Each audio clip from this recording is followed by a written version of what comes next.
difficult to go out. I mean, you're always under scrutiny. There's always a reporter somewhere, like a little tabloid reporter, watching every little thing you do. And people have to understand, even though that you're a public figure, you don't belong to the public. You know, the public doesn't own you, is what I should say. A lot of paparazzi think, oh, the stars, they like that. No, they don't.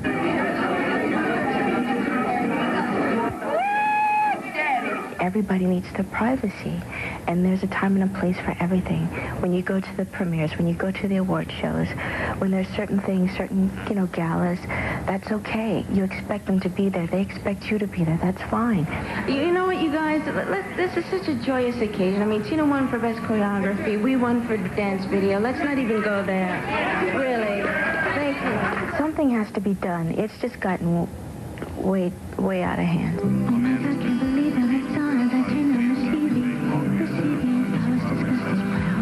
This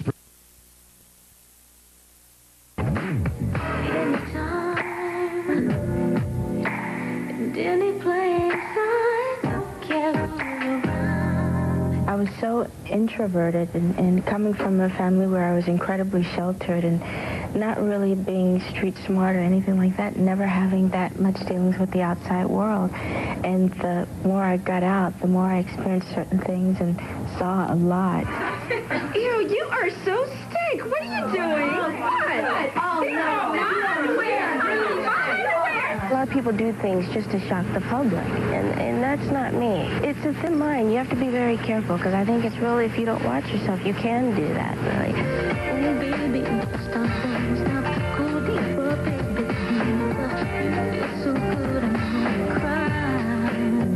Why do we have to stay quiet about it? I think it's only in the States that we're like that. It's like, it's such a private thing. But it's a beautiful thing, so why not, if you feel to, share it?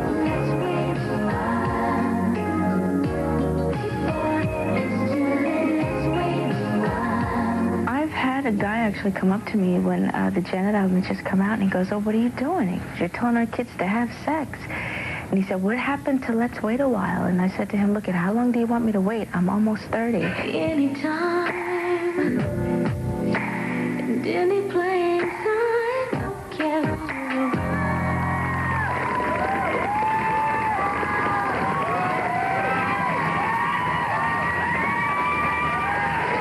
Janet, live at much, and it can't get any liver than this.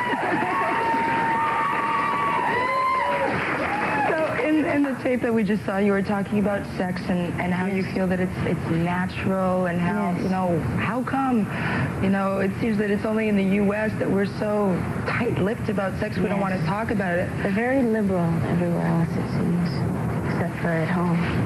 And as I was mentioning before, you seem so much more comfortable with your sexuality, but that, we're getting to know you today. Are you comfortable with your sexuality, and to what extent? Yes, I am very much so. Very much so. Like I said, I mean, it's natural, and speak about it if you feel to. Why hide it? Well, we've got some questions about that very subject. We've got Brian. Brian, who's in the audience. Hi, Janet. My name is Brian. Hi, Brian. I just wanted to say you're an amazing performer in every aspect. Thank you. Just wanted to go back to your Control days when you first started to break into the music business and really make it big. Because I know you wanted to not only make a name for yourself as a Jackson, how hard was it for you to create your own spotlight, create your own name for yourself? Well, I never wanted anyone to know that I was a Jackson. I wanted to make it solely on my own. I wanted people to enjoy my music or hate my music just for me, not because I was the sister of these guys or girls. Really, I didn't want anyone to know that I was a Jackson when I first started in this business. And unfortunately, I had done other things so people knew, but I tried my hardest. I never had my brothers participate in any way on my project, also because of that. Do you feel that there are certain expectations related to being a Jackson? Oh, of course. I mean, there are pros and cons, really. And I mean, it's definitely because of my brothers. They help pave the way for myself and putting their foot in the door and saying, hurry up, come on in, you know. But, you know, like I said, there are pros and cons. It's difficult at times. We've got another question, this time from Nikki, who's also in the audience. You lucky girl, Nikki. Hi, Janet. How are you? I'm good, thank you. I just want to say I love you, and I've idolized you for almost my whole life. Hi, Janet. I'm Tiffany, and I have to say you're the most original music artist in the whole world. Yeah. Our question to you is that we noticed in the earlier stages of your career, you used to wear a key in your earring. I've always wanted to know what that meant, what that symbolized to you. What the key was? The key was actually, we had lots of animals growing up. And my brother Mike and I, we took care of the animals. And we had like giraffe, fawn, all kinds of animals. We had cats, I mean like leopards, things like that. Wow. So that was the key to the cages of the animals. So I never had like a keychain or anything like that, so I wouldn't lose the key to the cages. I kept it on my earring. We've got another question. That was a great question. From Paula in Saskatchewan, who's on the phone. Hi, Paula. Hi. Hi. Do you have a question for Janet? Yeah, hi, Janet. Hi. I'd just like to say The Velvet Rope is definitely your best CD you've come out with, and I love your music, and I've been your fan for many years. But I'd like to ask you, what's the best advice you've ever received? The best advice? Yeah. To be true to myself and to always do what I feel in my heart. Always listen to my heart, more so than anything. Your instincts. Yes. We've got a fax question here. I kind of tucked it in back of me so I wouldn't lose it here. This is a question from Diane Stafford in Thompson, Manitoba. And she says, when I got my hands on the velvet rope, I saw this beautiful symbol on the inside. Could you please tell me what significance it has to you, if any? Yes, it's from the Sankofa tribe in South Africa. And it means to walk into your past, go back into your past in order to move into the future, in order to build a future for yourself. And it's basically what the album is saying. And I put it here on my wrist so that I would never forget this time in my life. Every time I look at it, I think about that, about what I went through. And that's what the album talks about. It's like I had to revisit my past in order to produce this music. That's why I always say it took me 31 years to make this album. A lot of people wear tattoos because it represents a specific period in their life or a turning point in their life. We talked about this tattoo in particular. What about your other tattoos? Oh, those are just tattoos. No turning points you want to talk about with us? No, I've always loved tattoos and piercings, and my problem was always growing up. I always asked my mother, could I do this? Could I do that? And of course, she's going to say no. I remember being in high school and I wanted my nose pierced, and she said no. I asked her, I said, Mother, I really like dreadlocks. Before I could even get it out, she said, no, you can't have dreadlocks. So I never did any of those things. So I think when I finally said, you know what, this album, I'm doing it for myself. I'm going to do the things that I've always wanted to do.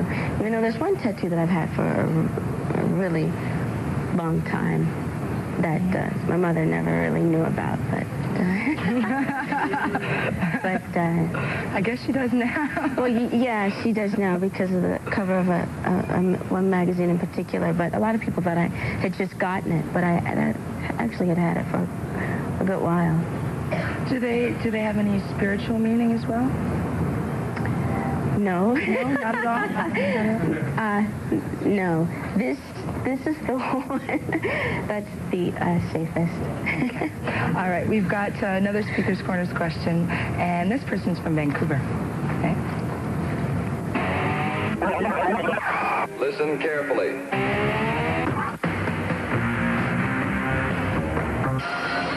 Hi, I'm Sally Allie from Vancouver, and this is Sarah. Hi.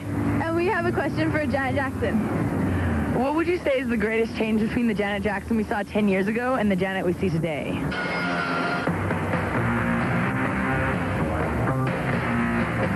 That I'm much more open. I've always written about what's gone on in my life, but I'm much more outgoing. I'm much more open. I'm a lot happier. I'm enjoying life a lot more these days. Just the fact that you came in our environment today and that there's so many fans and you're going outside and meeting people, that says a lot. I mean, not anybody, just anybody would want to do that. That's wonderful. Well, I really do enjoy it, and I'm really happy to be here. I mean, this is fun for me. Are you guys having a good time? We've got an email question for you now. The question goes as follows. Oh, you were going to hang on to the email question. We'll get back to that in a second. First, let's talk to people that are actually here. We've got Erica, who's in the audience. Hi. Erica? Hi. Okay, first of all, I just like to start off saying I love you like a sister or a friend I never had. You're a true inspiration. Thank really. you very much. And I'd like to know, in which way do you consider yourself a role model? In which way? Yeah. I believe that whether we want to be or not, we are. Just by being in this business, people are going to look up to you because of being on television or making music. I think you have to be very careful with what you say and what you do, but at the same time, it's a really fine line because you have to be true to yourself. Stay as true as possible to yourself, really. So it's a real fine line. It's a difficult thing. Whether you want to be or not, you are. We've got another question here, and it's an email question. We've got it now for real. It simply says, "Hey, Janet, and everybody at Much, thank you, everybody." Janet, in the time that you've been a musical idol, you have composed and sung songs with many artists, and I was wondering, which do you enjoy the most, singing alone or with others? And if so, who was your favorite artist to sing with? And this is coming in from Melissa in Halifax, Nova Scotia. Well, that's an interesting question. I've never been asked that before. I don't think it's necessarily one over the other. I enjoy them both, really. I think certain songs or certain feelings, certain moments call for it being solely you, and others, with another artist, with another singer. Who's been my favorite to sing with? I don't know. That's tough. That's a tough question. Probably not Shaggy. You said Mike, my brother?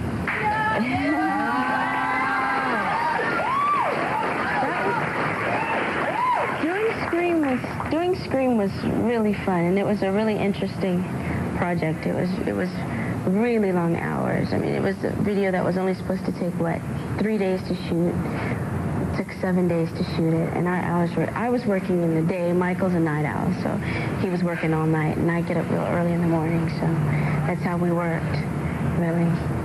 That's incredible. I also heard rumors, and correct me if I'm wrong, that you might be working with your brother-in-law, or your former brother-in-law, with Chico DeBarge.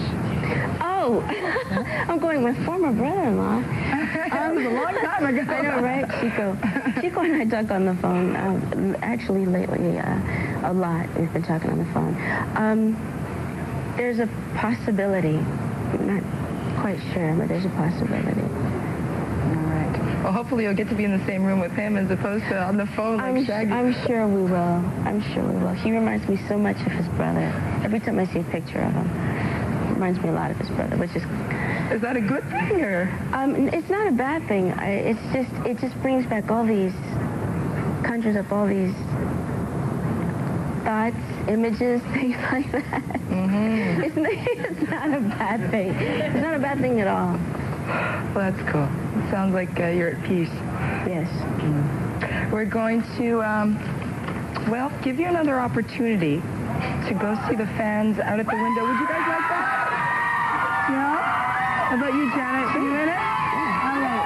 Let's go. Take a small little walk and get closer to the fans.